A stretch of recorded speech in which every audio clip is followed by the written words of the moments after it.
So 250 years ago, right now, the revolution was well underway. The American Revolution had been started. The Continental Congress was meeting in this building, Independence Hall. And one thing I've been doing every day is just checking letters that the Founding Fathers wrote back and forth to each other. So I figured I'd check today and see if I find anything interesting and share it with you. I've got my laptop right here. So I'm gonna be looking down and checking for letters. Today is 7th of July, and let's check out what the letters from the 7th of July, 1775 were. We have 6 documents, several letters to and from John Adams, and then 2 from Benjamin Franklin, and of course general orders. Let's start with general orders. General orders, 7th of July, 1775. Headquarters, Cambridge. Parole, Dorchester. It is with inexpressible concern that the general, upon his first arrival in the army, should find an officer sentenced by a general court-martial to be cashiered for cowardice, a crime of all others, the most infamous in a soldier, the most injurious to an army, and the last to be forgiven. Inasmuch as it may, and often does happen, that the cowardice of a single officer may prove the destruction of the whole army, the general, therefore, though with great concern, and more especially as the transaction happened before he had the command of the troops, thinks himself obliged for the good of the service to approve the judgment of the court-martial with respect to Captain John Callender, who is hereby sentenced to be cashiered. Captain John Callender is accordingly cashiered and dismissed from all further service in the Continental Army as an officer. The general, having made all due inquiries and maturely considered this matter, is led to the above determination, not only from the particular guilt of Captain Callender's, but the fatal consequences of such conduct in the army and to the cause of America. He now therefore most earnestly exhorts officers of all ranks to show an example of bravery and courage to their men, assuring them that such as do their duty in the day of battle as brave and good officers shall be honored with every mark of distinction and regard, their names and merits made known to the General Congress of all America. While on the other hand, he positively declares that every officer, be his rank what it may, who shall betray his country, dishonor the army and his general, by basely keeping back and shrinking from his duty in any engagement, shall be held up as an infamous coward and punished as such with the utmost martial severity, and no connections, interests, or intercessions in his behalf will avail to prevent the strict execution of justice. Captain Scott's and Captain Stiles' companies from New Hampshire are to be incorporated or added to Colonel Sargent's regiment, agreeable to the application made for that purpose. No officer or soldier posted in the lines for the defense of them on Prospect Hill or Winter Hill or elsewhere are upon any account to sleep out of their encampment or leave it at night. The troops from New Hampshire are particularly required to attend to this order from their particular circumstances of situation.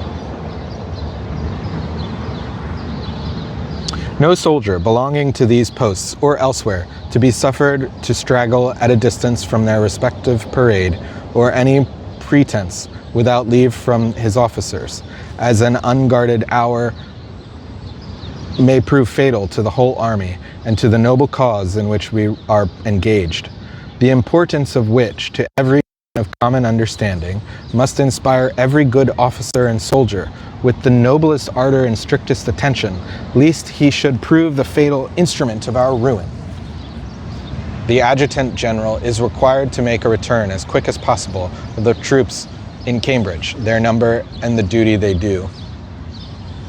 Complaints having been made with respect to the bread as being sour and unwholesome, the Quartermaster General is hereby directed to inquire into the matter and report upon it. at the same time to inform the bakers that if any complaints are made, and they shall be found just, they will be most severely punished.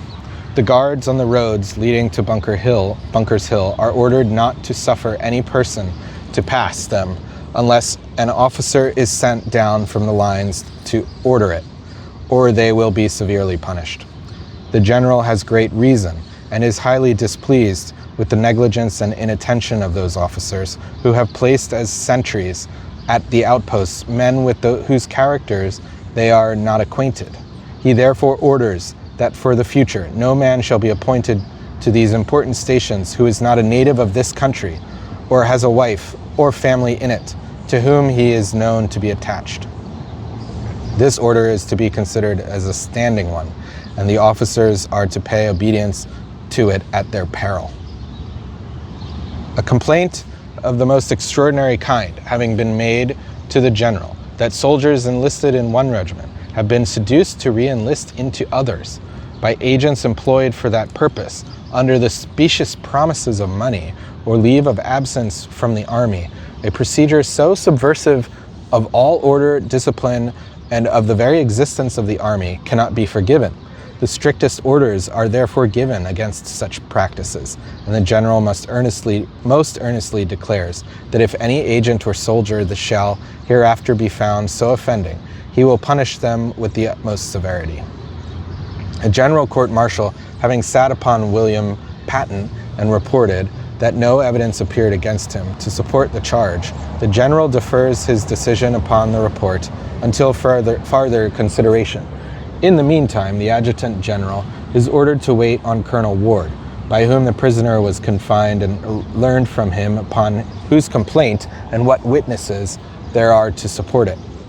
A regimental court-martial is ordered to sit tomorrow, 10 o'clock, on Samuel Bartlett of the company late Captain Collander's and Colonel Gridley's regiment confined for, quote, abusive behavior, end quote. A general court-martial to sit tomorrow, 10 o'clock a.m., for the trial of Thomas Daniely, charged with stealing. Each of the above prisoners to have notice today, and the witnesses in like manner ordered to attend. In order that all the sick and wounded in the army may be provided for and taken care of in the best way and manner possible, it is ordered that when an officer or soldier is so ill, either by a wound or otherwise, that the surgeon of the regiment to which he belongs finds he cannot be properly taken care of in such regiment as surgeon shall send him to the camp hospital to which they belong, with a certificate of the man's name and company to which he belongs. And in that case, the surgeon of the hospital shall receive said sick and wounded. And in case such hospital shall be too full, in that case the surgeons of said hospital shall send such of his patients as may be removed with safety to the hospital at Watertown, with the like certificate as above, on which the surgeon of Watertown Hospital is to receive and take care of him. Footnote number 1. John Callender, a captain in Colonel Richard Gridley's Massachusetts Artillery Regiment, was tried by court-martial on 27th of June 1775 for cowardice and disobedience of orders during the Battle of Bunker Hill.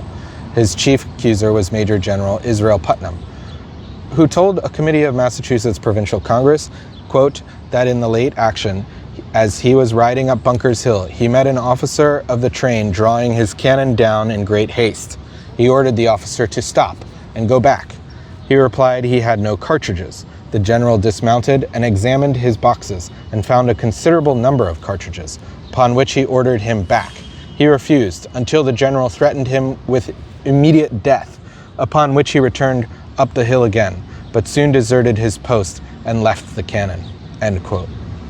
Some excuse for Callender's actions was provided by an unnamed, quote, officer of rank, end quote, who testified, quote, that he had absolutely knew that some of the cartridges and balls were too large for the cannon, and that it was necessary to break the cartridges before they could be of use, end quote.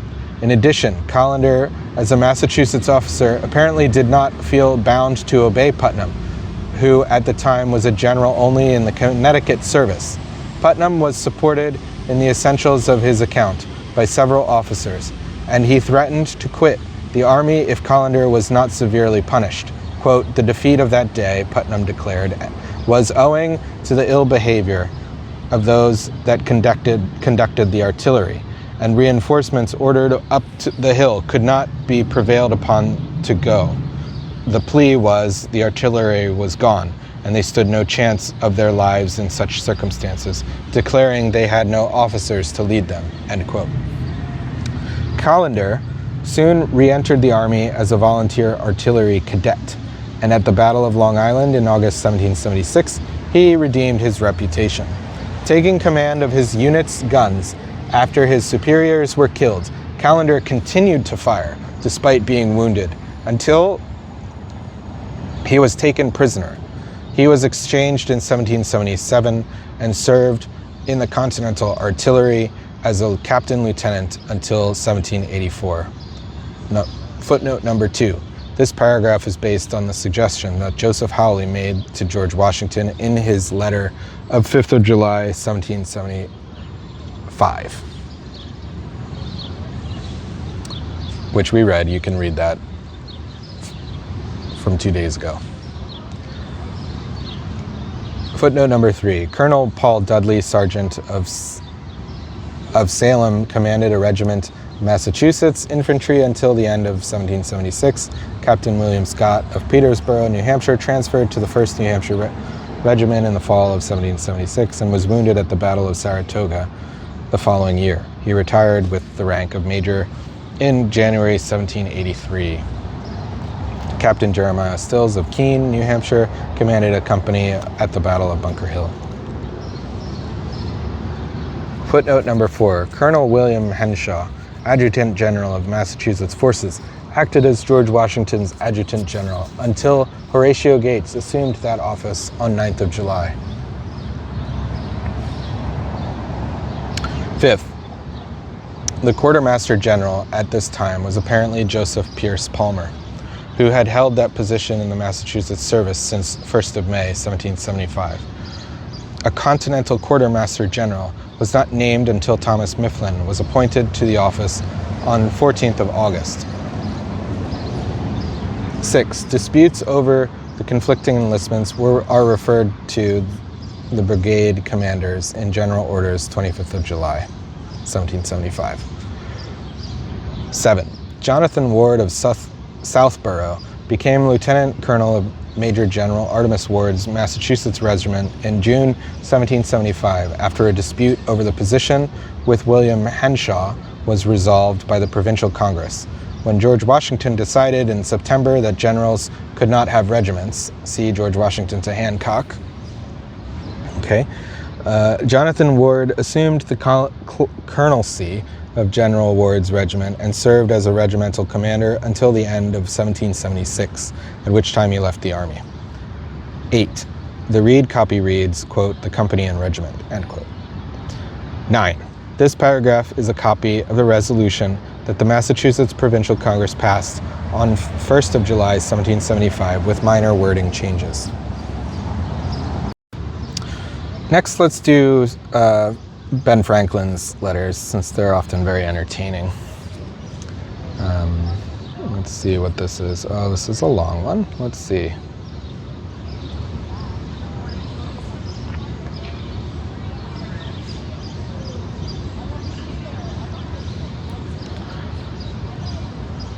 From Ben Franklin to Joseph Priestley, 7th of July, 1775. This is an extract.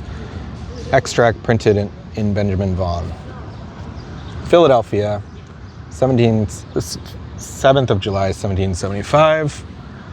Dear friend, the Congress met at a time when all minds were so exasperated by the perfidy of General Gage and his attack on the country people that propositions of attempting an accommodation were not much relished, and it has been with difficulty that we have carried another humble petition to the Crown to give Britain one more chance, one opportunity of recovering the friendship of the colonies, which, however, I think she has not sense enough to embrace, and so I conclude she has lost them forever.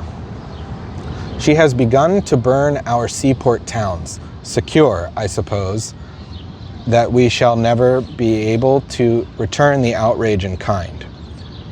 She may doubtless destroy them all, but if she wishes to recover our commerce, are these the probable means?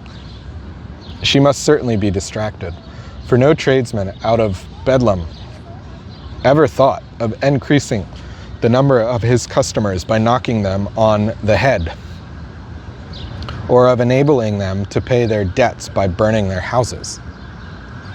If she wishes to have us subjects, and that we should submit to her as our compound sovereign, she is now giving us such miserable specimens of her government that we shall ever detest and avoid it, as a complication of robbery, murder, famine, fire, and pestilence. You will have heard before this reaches you of the treacherous conduct to the remaining people in Boston in detaining their goods after stipulating to let them go out with their effects, on pretense that merchants' goods were not effects. The defeat of a great body of his troops by the country people at Lexington, some other small advantages gained in skirmishes with their troops, and the action at Bunker's Hill, in which they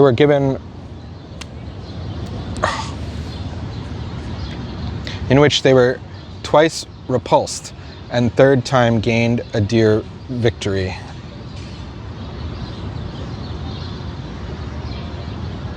Enough has happened, one would think, to convince your ministers that the Americans will fight, and that this is a harder nut to crack than they imagined. We have not yet applied to any foreign power for assistance, nor offered our commerce for their friendship. Perhaps we never may. It is natural to think of it if we are pressed. We have now an army on our establishment which still holds your besieged. My time was never more fully employed.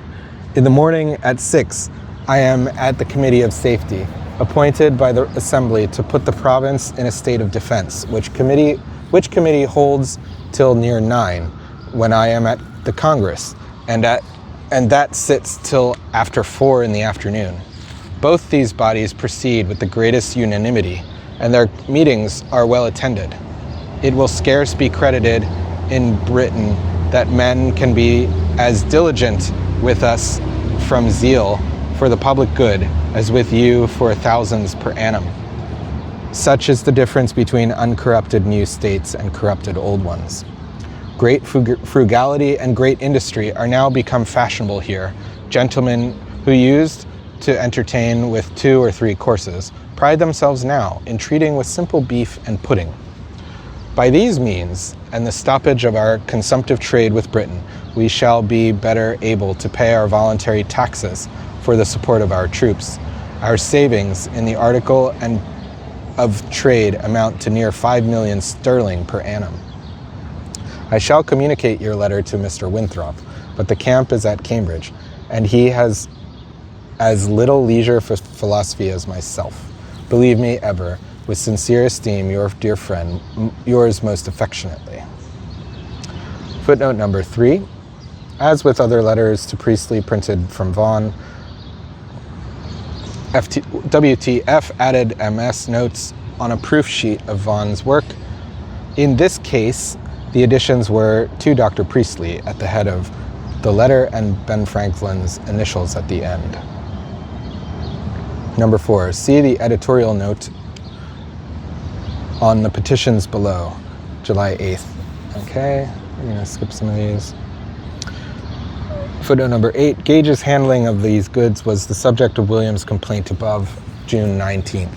A reference to the general was clearly what was deleted, though why it should have been worse than his perfidy mentioned in the first sentence we are at a loss to explain. But Vaughan was nervous about publishing this and other letters from Benjamin Franklin in the middle of the war. Number 8, Benjamin Franklin was already thinking of it. Number 9, the principal concern of the Congress during June was the organization of the army, and Benjamin Franklin played his part.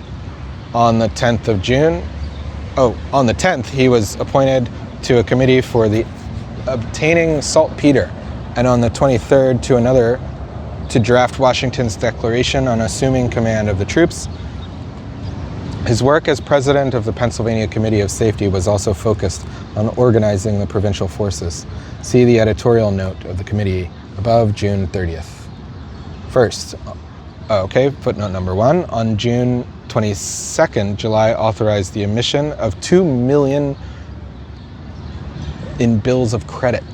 $2 million in bills of credit, which the colonies were pledged to redeem. Further emissions soon followed. Redemption of the bills was to be through taxation, which was, quote, voluntary, in the sense that, unquote, in the sense that the colonial delegates agreed to it. Congress was to set the quota for each colony according to population. The quotas themselves were not fixed until July 29th, then subject to revision.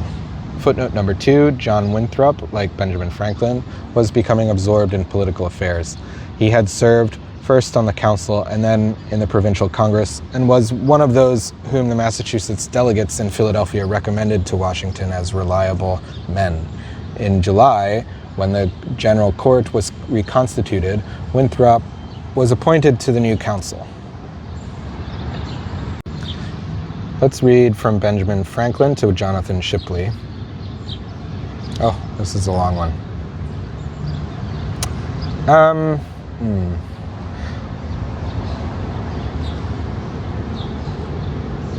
Okay. We may skip some of this, but let's get going anyway. I received with great pleasure, my dear friends, very kind letter of April 19th, as it informed me of his welfare. It was Jerem Street. I'm much obliged. Blah, blah, blah, blah. I found at my arrival all America from one end of 12th United Provinces to the other, busily employed in learning of the use of arms. The attack upon the country people near Boston by the army had roused everybody and exasperated the whole continent. The tradesmen of this city were in the field twice a day, at 5 in the morning and 6 in the afternoon, disciplining with the utmost diligence, all being volunteers. We have now 3 battalions, a troop of light horse, and a company of artillery, who have made surprising progress. The same spirit appears everywhere, and the unanimity is amazing. The day after my arrival, I was unanimously chosen by our assembly, then sitting, an additional delegate to the Congress, which met the next week. The unanimous visits of old friends and the public business has since devoured all my time, for we meet at 9 in the morning and often sit till 4. I am also upon a committee of safety appointed by the Assembly, which meets at 6 and sits till near 9. The members attend closely without being bribed to it by either salary, place, or pension, or the hopes of any, which I mention for your reflection on the difference between the new virtuous people who have public spirit and the old corrupt one, who have not so much an idea that such a thing exists in nature. There has not been a dissenting voice among us in any resolution for defense, and our army, which is already formed, will soon consist of above 20,000 men. You will have heard before this reaches you of the defense of the ministerial troops, You will have heard before this reaches you of the defeat of ministerial troops met with in their first sortie, the several small advantages we have since had of them, and the more considerable affair of the 17th, when after 2 severe repulses they carried the unfinished trenches of the post we have just taken on a hill near Charlestown. They suffered greatly, however, and I believe are convinced by this time that they have men to deal with, though unexperienced and not yet well armed. In their way to this action, without the least necessity, they barbarously plundered and burnt a fine, undefended town opposite to Boston called Charlestown, consisting of about 400 houses, many of them elegantly built, some sick, aged, and decrepit poor persons who could not be carried off in time perished in the flames. In all our wars, from our first settlement in America to the present time, we never received such damage from the Indian savages as in this one day from these. Perhaps ministries may think this a means of disposing us to reconciliation. I feel and see everywhere the reverse.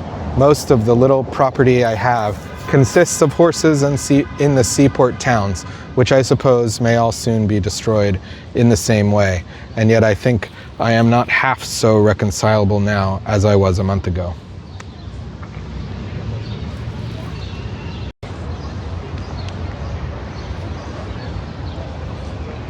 Okay, we're gonna take a quick break. I need a break. So I'll take a quick break here and we'll return to finishing off that letter and the rest of the letters in a bit. But I just wanted to show you Independence Hall before I go.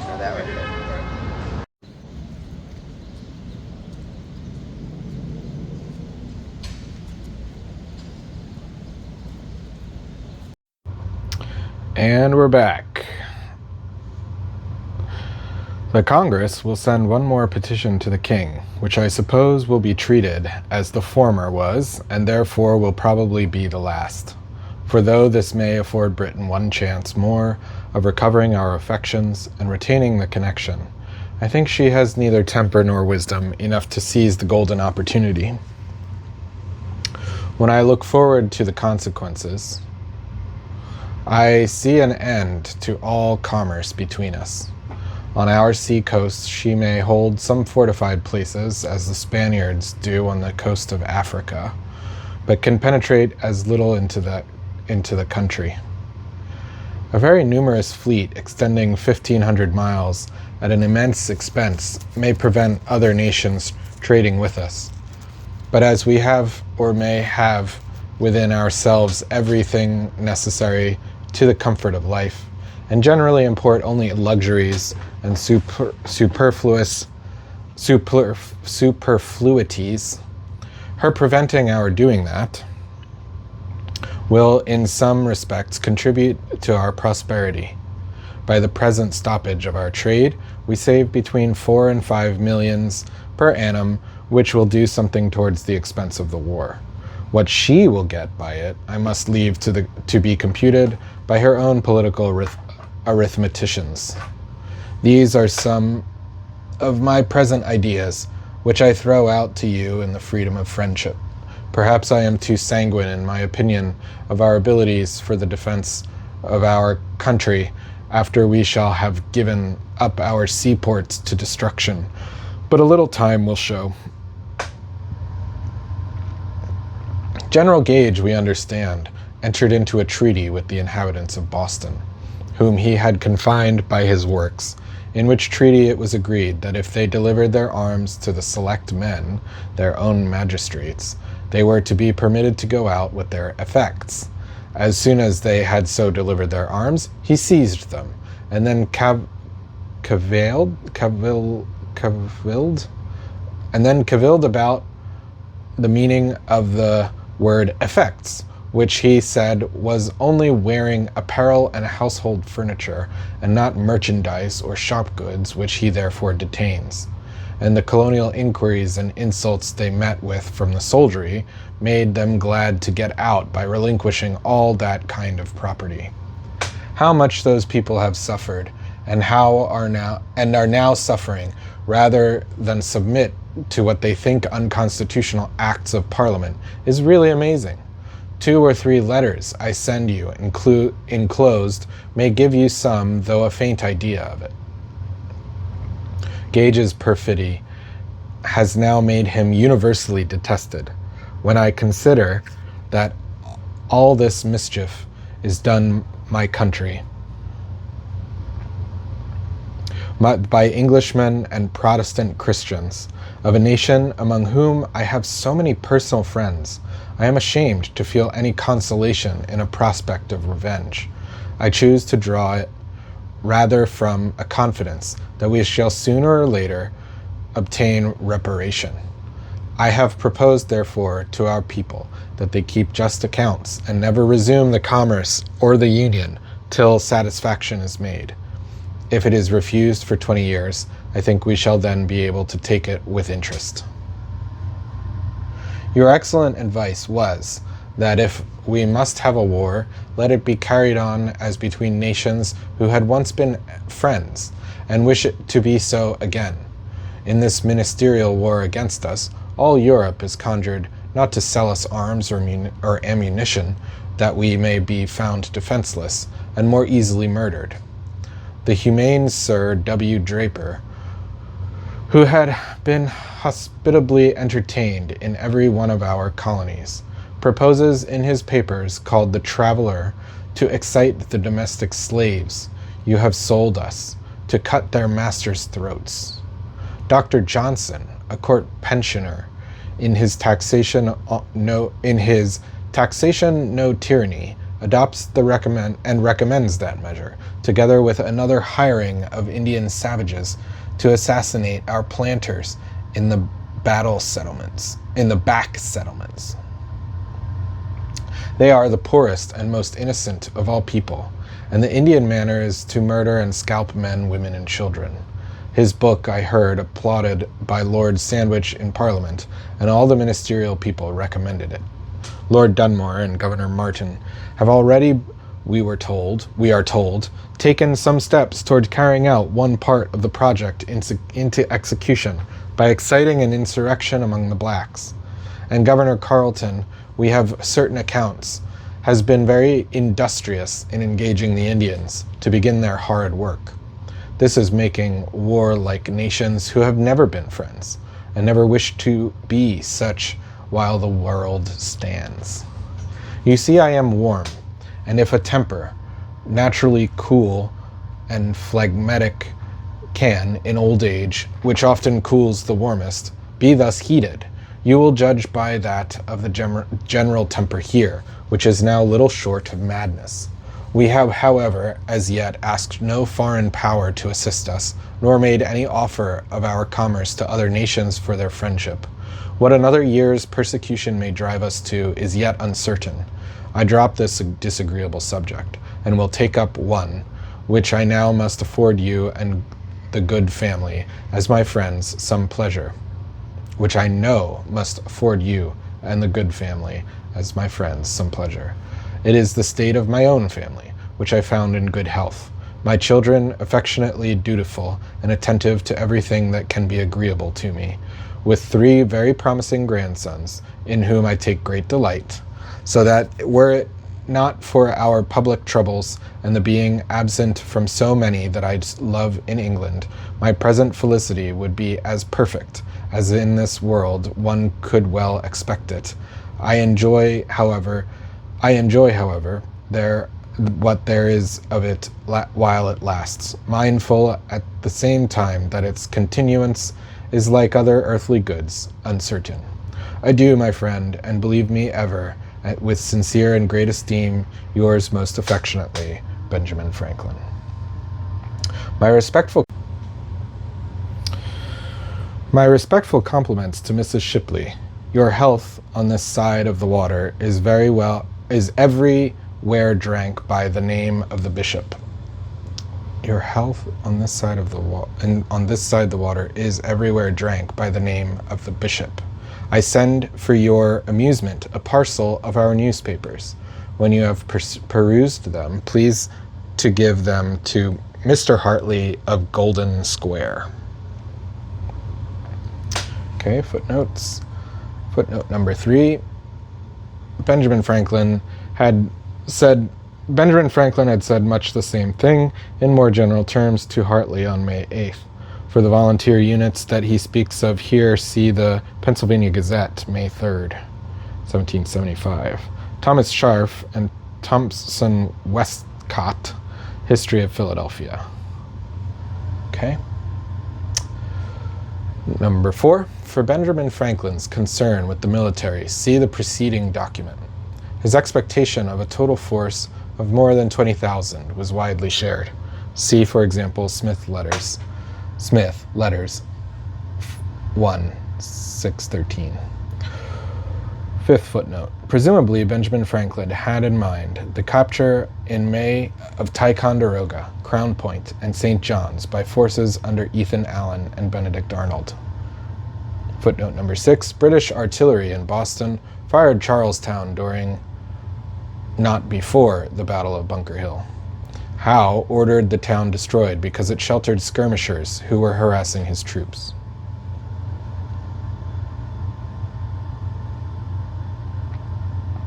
Footnote number 1. We have found no record of such a proposal, which differs from his suggested reparations for closing the port. At about this time, he apparently prepared but did not submit to Congress a number of propositions that are now lost.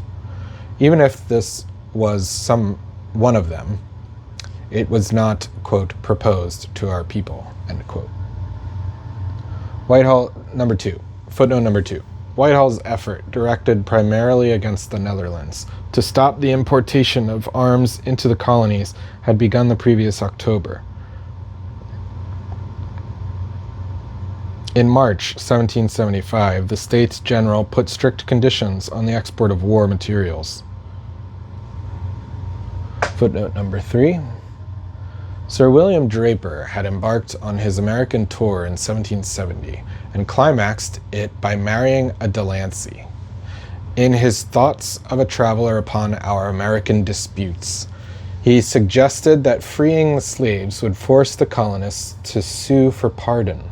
Samuel Johnson's pamphlet also advocated manumission, and then providing the freed slaves with arms and tools in their own settlements.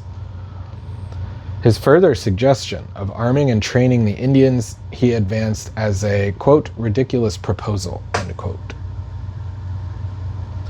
Footnote number 4. Benjamin Franklin's suspicions of Dunmore and Martin, governors respectively of Virginia and North Carolina, were widely shared.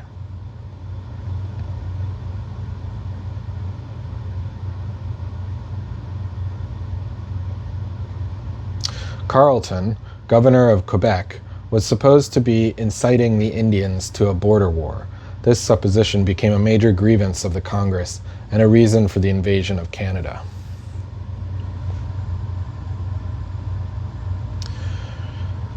Footnote number 5. A remarkable statement in view of his relations with W.F., for which see the headnote to Benjamin Franklin in Galloway above, May 8th. Footnote number 6. WTF and the two young Bocks, Benjamin Franklin, now almost 6, and the 2-year-old William. Those were his grandsons. Next, we have 3 letters from John Adams. Let's start with the 2 John Adams from Jonathan Williams Austin. Let's see. Okay, it's a little long. We'll get through it. Dear Sir, or Dr. Sir, Camp, Cambridge, July 7th, 1775. Camp, Dr. Sir, I received yours of the 20th June, and am very much obliged to you for your kindness in mentioning my name to General Washington. I have since waited on His Excellency, and find him answer the high character we conceived of him. General Lee has treated me with great politeness. We are very much pleased with the Continental Congress having adopted and organized the Army. There never was greater need of it. The Massachusetts soldiers, in particular, are very deficient in almost everything but courage. The officers and privates are so far on a level that the former do not receive the respect and obedience which is due their station. Some regiments, however, are much preferable to others, and since the arrival of General Washington, things wear a quite different aspect. He has in a manner inspired officers and soldiers with a taste for discipline, and they go into it readily, as they all venerate and love the general. You have, I suppose, ere this, heard of the action at Bunker's Hill. Posterity will with difficulty believe that about 8 or 10 hundred or 10,000, no, 10 8 or 10 hundred provincials could make such slaughter of well-disciplined regular troops. They fight like men who are conflicting pros aris et focis for all that is dear to them, and, much more willing, seem to die with the enthusiasm of martyrs. I love my countrymen, and when I go into battle, I go with a band of brothers, who seem to be animated with one soul. Our men were ordered on the night of the 16th of June to fortify a hill a little below Bunker's Hill. They completed this that night. As soon as this was perceived by the enemy in the morning, they began to fire very briskly from the ships in the harbor and from some very heavy cannon on Cobb's Hill. About 1 o'clock, the regulars came off to the number of 5,000 commanded by General Howe.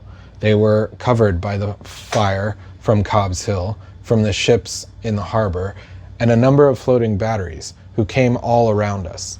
One ship was so situated as to rake Charlestown Neck and prevent, if possible, any assistance going to the hill. This, however, was not effectual, for our men went through as calmly as if all was quiet, till they were stopped by some officers whose conduct was very unworthy their station. Our men on the hill, after having stood the enemy's very heavy fire till all their ammunition was expended, till the regulars had even got some of them into the breastwork, were obliged to retreat, but not until they had made the enemy pay very dear for their advantage. The truest return of the enemy's loss is the following, which was sent out of Boston, and which we think here is pretty exact. 92 commissioned officers, 102 sergeants, 100 corporals, 753 rank and file killed. 1,047 total killed. 445 wounded. Total 1,492. That's a nice, okay. Our loss is computed to about 140 killed, 30 taken, among whom is a lieutenant colonel, and better than 200 wounded. But what would cloud any satisfaction we might otherwise take is the loss of the great and good man, Major General Warren. Regardless of himself, his whole soul seemed to be filled with the greatness of the cause he was engaged in, and while his friends were dropping away all around him, gave his orders with a surprising calmness, till, having seen the enemy in the breastwork, he unwillingly left the front and then fell amid heaps of slaughtered enemies. He is now gone, and closes an illustrious life, with all the glory those can acquire who bleed and die for the preservation of the rights of their country and mankind. Colonel Gardner is also dead. We have now fortified Prospect Hill, so called in a very strong manner. This is a large hill between Cambridge and Charlestown. The lines extend each side of that hill, from Winter Hill to Cambridge River. The enemy have fortified Bunker's Hill. They are very unwilling to make any further trial of American courage any further at present. The inhabitants of Boston remain there without any possibility of their coming out. We suppose there is now 1/4 part of them there. Mr. James Lovell has been in close confinement in Gaol, with a number of others. One thing I must not omit, with respect to Mr. Lovell. General Gage sent a permit to all the prisoners to have the liberty of the yard, all accepted but Mr. Lovell. He told them he despised the favor. He was an American, and entitled to all the privileges of a free man, but was deprived of them by treachery and injustice, and confinement was the same thing in his opinion. With respect to the officers of our army, I have not had an opportunity of informing myself particularly, but will do it very soon. I should be much obliged to you if you would favor me with what passes in the southward camp. Intelligence is not much to be depended on. You will mention my respectful compliments to those gentlemen who went from this colony. I am, with respect, your sincere friend and humble servant, John Williams Austin.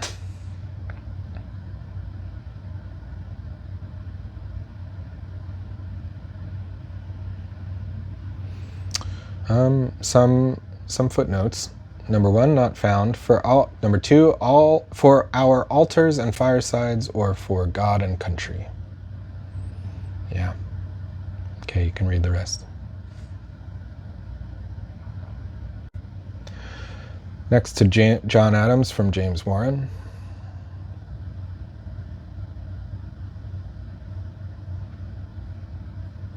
Okay, let's read it. This may be a little repetitive here. But let's see. Watertown, July 7th, 1775. My dear sir, I am very much obliged to you with your favors by the sage, brave, and amiable General Washington, by Major Mifflin, and by the express which came to hand the night before last. I am much pleased with General Washington. He fully answers the character you have given of him. Major Mifflin I have not yet found out, though I am told he was once in the room while I was at the General's. I shall take particular care to know him soon, perhaps this day, as I am to dine with the General. General Lee I have seen but a minute. He appears to me a genius in his way. He had the marks about him of having been in the trenches. I heartily rejoice at the appointment of these two generals, and I dare say it will give you pleasure to hear that everybody seems to be satisfied with it. I have not heard a single word uttered against it. This is more than I expected with regard to the second. Since their arrival, everything goes well in the army. They are quiet, busy, and forming fast to order. Our business lessens upon our hands, and we find a great relief from the General's arrival. I am told they are very active, etc. You will have a return of the army from the General, I suppose, who will be able to give it with more accuracy than anybody. The general estimation of our army is about 16 or 17,000, 10 of which are at Cambridge, etc. The remainder at Roxbury. We can't with any certainty determine the numbers of the enemy.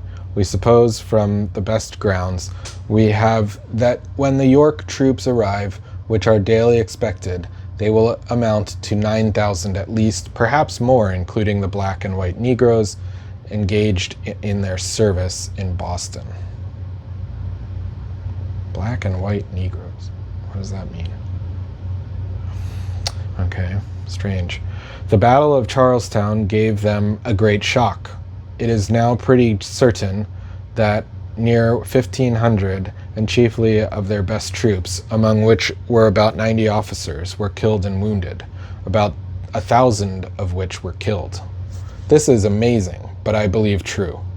I will endeavor to get and enclose the return exact as we have it. Your appointment of the other generals, I can't say, is so well approved of. We can't investigate the principle you went on, though I think I can retrace an influence that marks some of them. But I will say no more on that head. You have enough of it in a letter I wrote in conjunction with H and G. The general was very sorry and somewhat embarrassed with the neglect of Thomas. I am told Heath behaves very well, and is willing to give place to him. I am much obliged to you and my friend Adams for thinking of me. I am content to move in a small sphere. I expect no distinction but that of an honest man who has exerted every nerve. You and I must be content without a slice from the great pudding now on the table. The condition of the poor people of Boston is truly miserable. We are told that James Lovell, Master Leach, and others are in gaol for some trifling offenses, the last for drinking success to the American army. Their offenses may be capital. It is reported that Dr. Eliot and Mather are on board a man of war. From these circumstances, you may form an idea of their situation. I am very sorry for the trouble given you by your companions and eyes. I hope to hear the last are better, if not the first. I am much pleased with your doings in general, and the prospects you hold up to me. It is not our duty to pray that the infatuation of Britain may last 1 year more at least.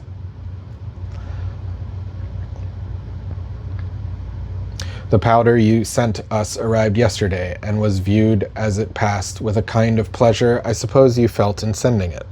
The want of that article is the only obstacle I have in getting through a project of mine for a fleet. I made the motion early in the sessions, and though opposed by Pickering and etc., this is the only reason that prevailed. We talk of rising tomorrow. I shall hope we shall. I long to ramble in the fields a day or two, and more especially since they have been watered with delightful showers. I met Mrs. Warren in Braintree, and spent the last Sabbath with Mrs. Adams. Can't you suppose me very happy in the company of 2 such ladies? The enclosed letter will inform you the family is well. I brought Mrs. Warren here, and Mrs. Adams and a number of your Braintree friends came and dined with us on Wednesday. I shall wish to see you as soon as matters will admit of it. I am just informed, and an express is going from the General, and therefore conclude, and am your friend, etc., James Warren. Pray give my regards to my friend Adams. Apologize for me. I thank him for his letter, and will write him very soon. I can't send you a list of the officers of our army. I hope you won't make establishments for them in proportion to what you hint is done for the generals. High establishments will not be relished here, and I think bad policy in every view, and will lead us fast into the sins, follies, and sufferings of our old impolitic and unnatural mother. There is a printed account of the battle got out of Boston, giving a pompous account of their victory over the rebels, with a great slaughter made among them, and with a loss only of 170 on their side. This lying paper I cannot obtain for you.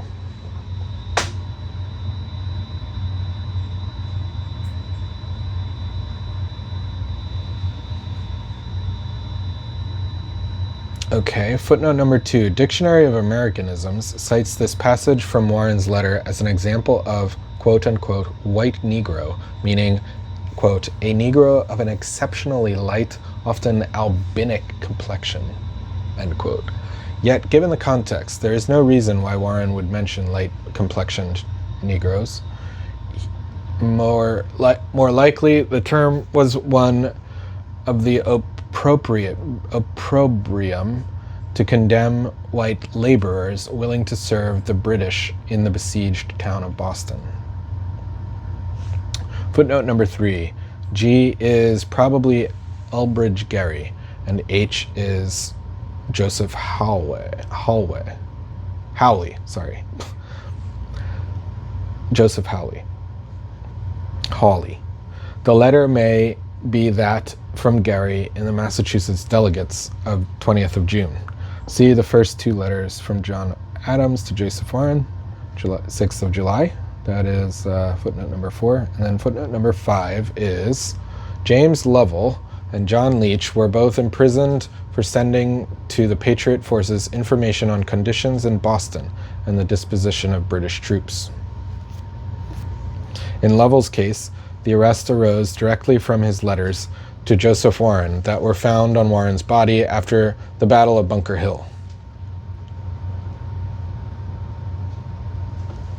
Neither Reverend Andrew Elliot nor Reverend Samuel Mather, the only ministers left in Boston, was arrested by the British. Footnote number 6. On 10th of June, Warren had been appointed a member of a committee to consider the expediency of establishing a number of armed vessels. The proposal was allowed to die on the 20th of June.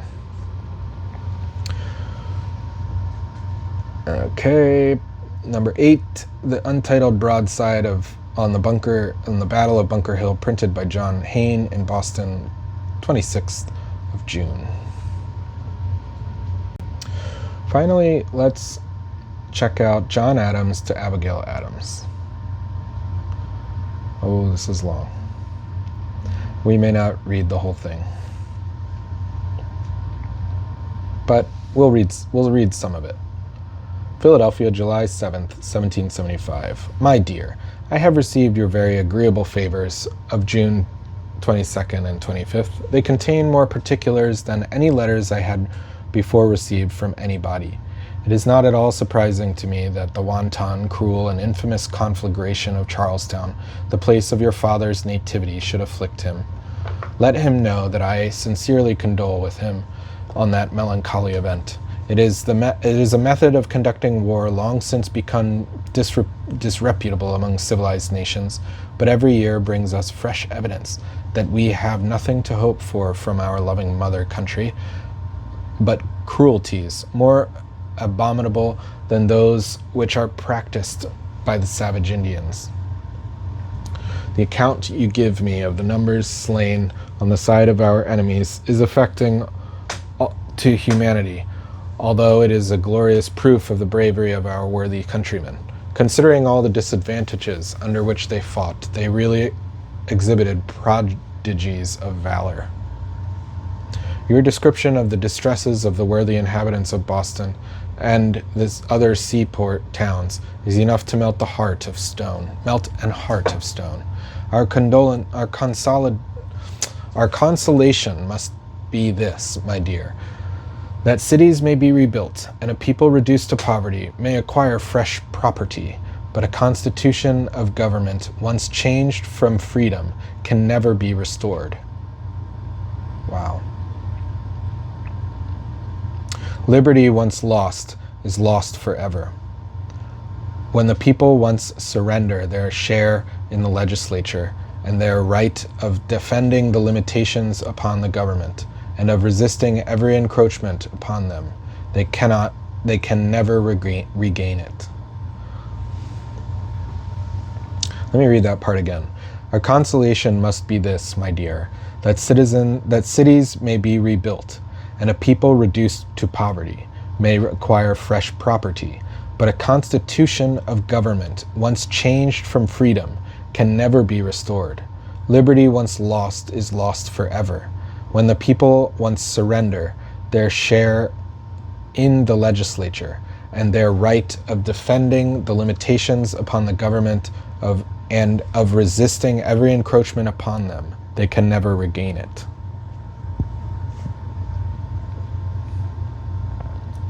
The loss of Mr. Mather's library, which was a collection of books and manuscripts made by himself, his father, his grandfather, and great-grandfather, was really very curious and valuable, is irreparable. The family picture you draw is charming indeed. My dear Nabby, Johnny, Charlie, and Tommy, I long to see you, and to share with your mamma the pleasures of your conversation. I feel very much obliged to Mr. Bowden and Mr. Wybert and the two families you mention for their civilities to you. My compliments to them. Does Mr. Wybert preach against oppression and the other cardinal vices of the times? Tell him the clergy here of every denomination, not excepting the Episcopalian, thunder and lighten every Sabbath. They pray for Boston and the Massachusetts. They thank God most explicitly and fervently for our remarkable successes. They pray for the American army. They seem to feel as if they were among you. You ask if every member feels for us. Every member says he does, and most of them really do, but most of them feel more for themselves. In every society of men, in every club I ever yet saw, you find some who are timid. Their fears hurry them away upon every alarm. Some who are selfish and avaricious, on whose callous hearts nothing but interest and money can make impression. There are some persons in New York and Philadelphia to whom a ship is dearer than a city, and a few barrels of flour than 1,000 lives. other men's lives, I mean. You ask, can they realize what we suffer? I answer no, they can't. They don't. And to excuse them as well as I can, I must confess I should not be able to do it myself if I was not more acquainted with it by experience than they are. I am grieved for Dr. Tuft's ill health, but rejoiced exceedingly at his virtuous exertions in the cause of his country. I am happy to hear that my brothers were at Grape Island and behaved well. My love to them and duty to my mother. It gives me more pleasure than I can express to learn that you sustain with much fortitude the shocks and terrors of the times. You are really brave, my dear, and an heroine. You have reason to be, for the worst that can happen can do you no harm. A soul as pure, as benevolent, as virtuous and pious as yours has nothing to fear, but everything to hope and expect from the last of human evils. I'm glad you have secured an asylum, though I hope you will not have occasion for it. Love to Brother Crunch and sister and children. There is amiable, ingenious hussy named Betsy Smith. There is an amiable, ingenious hussy named Betsy Smith for whom I have very great regard. Be pleased to make my love acceptable to her, and let her know that her elegant pen cannot be more useful employed than in writing letters to her brother at Philadelphia, though it may more agreeably in writing billet douce to young gentlemen. Okay.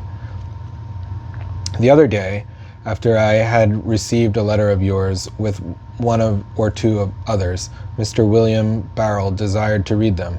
I put them in his hand, and the next morning had them returned in a large bundle, packed up with 2 great heaps of pins, with a very polite card requesting Porteous acceptance of them. I shall bring them with me when I return, but when that will be is uncertain. I hope not more than a month hence. I have really had a very disagreeable time of it. My health, and especially my eyes, have been so very bad that I have not been so fit for business as I ought, and if I had been in perfect health, I should have had, in the present condition of my country and my friends, no taste for pleasure. But Dr. Young has made a kind of cure for my health, and Dr. Church for my eyes. Have received 2 kind letters from your Uncle Smith. Do thank him for them. I shall forever love him for them. I love everybody that writes to me. I am forever yours. Footnote number 2, the Mathers family books and MSS manuscripts largely survived and now form, quote, the Mather family books and manuscripts, MSS manuscripts, largely survive and now form, quote, the greatest treasure of the American Antiquarian Society, end quote. John Adams' knowledge of this famous collection derived from direct use of it. Footnote number 3, CAA's request in her letter, Abigail Adams' request in her letter to John Adams of 16th June, above. Barrel's card, quote-unquote card, has not been found. William Barrel was, quote, a worthy Bostonian transmuted into a worthy Philadelphian. A collection of Barrel's papers is in MHI, including a long and important series of letters written to him by his brother-in-law, John Andrews, printed in MHS Footnote number 4, manuscript torn by seal. Number 5, only one has been found, that of 24th of June to 1st of July, above. Okay, that concludes the reading of letters from 7th of July, 1775. If you like this, please give a like and a subscribe, and we'll see you tomorrow. Bye.